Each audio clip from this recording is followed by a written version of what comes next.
बेटों के घर में माँ के लिए जगह नहीं। अभी पिता को मरे कुछ दिन ही गुजरे थे और दोनों भाइयों को जल्दी थी बंटवारे की।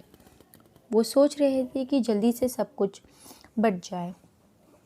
बड़े भाई ने छोटे भाई विवेक को पैसे दिए, लो 70,000 नगद।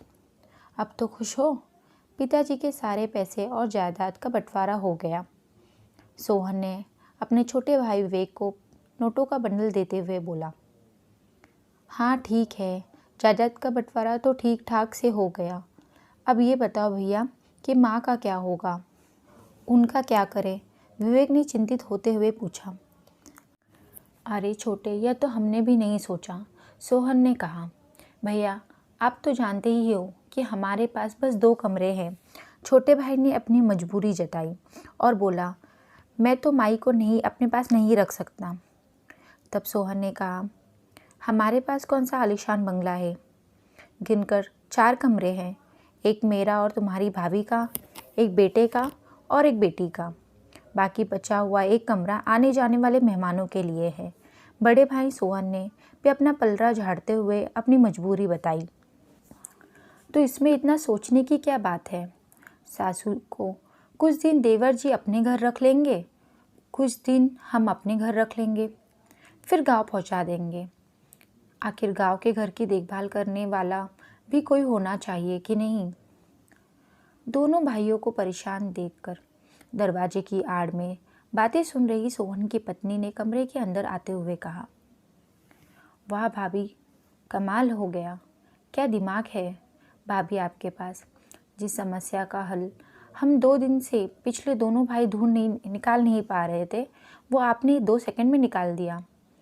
सोहन और विवेक के चेहरे पर रौनक आ गई, क्योंकि सब कुछ वैसा ही हो रहा था जैसा उन लोगों ने सोचा था। बंटवारे के फैसले से बेखबर, अपने बच्चों को अपना जीवन की अमूल्य निधि समझाने वाली दूसरे कमरों में गुमसुम बैठी माँ के लिए 10 दिन पहले हुई पति की मौत से उभर पाना इतना आसान नहीं था। और बच्चे यहाँ माँ को छोड़कर जायदाद के बंटवारे करने में लगे हैं। सबके घर में मेहमानों की जगह तो है, लेकिन एक माँ के लिए जगह नहीं है। बाप की जायदाद और पैसे में उनका हिस्सा तो था, लेकिन बेटों के घर में माँ के लिए जगह नहीं थी। दोनों बेटों ने प्लान के हिसाब से माँ को शहर लेकर आए। पहले बड़े बेटे ने माँ को कुछ दिन अपने घर रखा, फिर छोटा बेटा अपने घर ले आया, कुछ दिन उसने भी अपने घर रखा।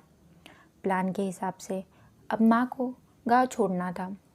एक दिन छोटे बेटे ने कहा, माँ कुछ दिन गांव हो आओ, गांव के घर की देखरेख भी हो जाएगी, वो भी ज़रूरी है।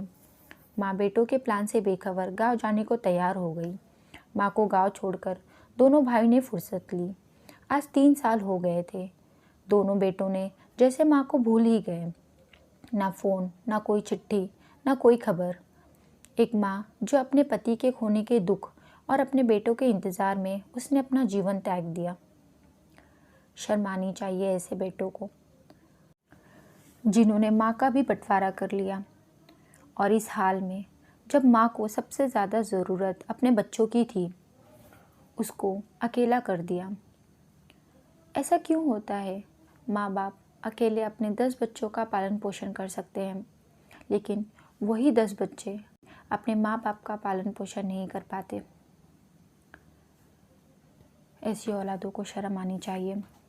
जिस माँ ने हमें 9 महीने अपनी कोख में रखा, हमें पाला पोसा, इतना बड़ा किया, इस काबिल बनाया, और आज उन्हीं के लिए हमारी ज़िंदगी में जगह नहीं है। Thank you for watching.